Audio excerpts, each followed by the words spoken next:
Franck Cana, vous êtes le président du Cercle des écrivains artistes des Afriques. Vous venez de faire votre rentrée littéraire aujourd'hui. Pouvez-vous nous rappeler rapidement ce que c'est le Cercle et en même temps nous présenter l'écrivain que vous avez reçu aujourd'hui et que vous avez mis en honneur?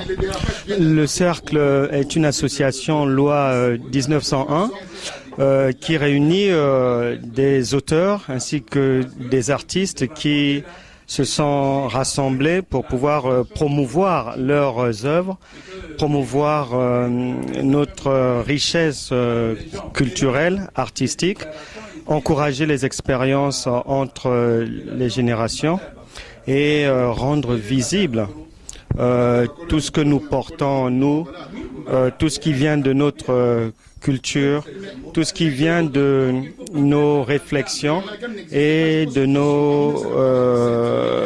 nos richesses en Afrique et ailleurs, parce que n'oublions pas que l'Afrique est présente aussi ailleurs, dans les Antilles, au Brésil, à Cuba. Donc toute cette richesse-là, elle a sa place au sein du Cercle des écrivains et artistes des Afriques.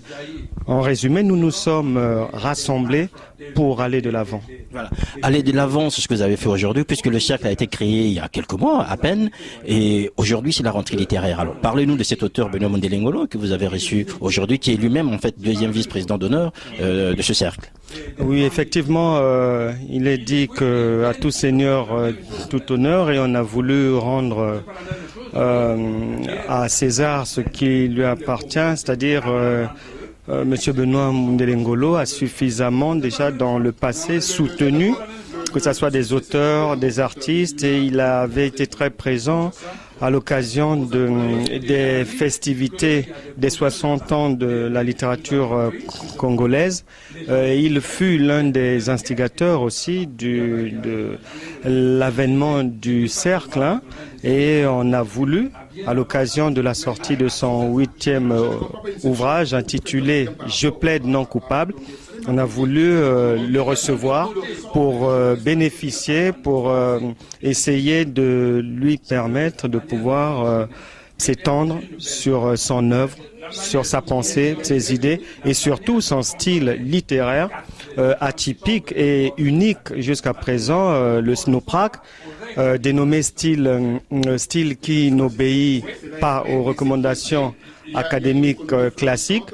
Il n'y a pas une autre personne mieux indiquée que Benoît Mondelengolo pour en parler, raison pour laquelle on a voulu aussi qu'il puisse répondre à notre invitation à l'occasion de notre entrée littéraire. Alors, c'est une rentrée littéraire réussie puisqu'il y a eu un public assez important, divers, hein, écrivains, hommes politiques, artistes.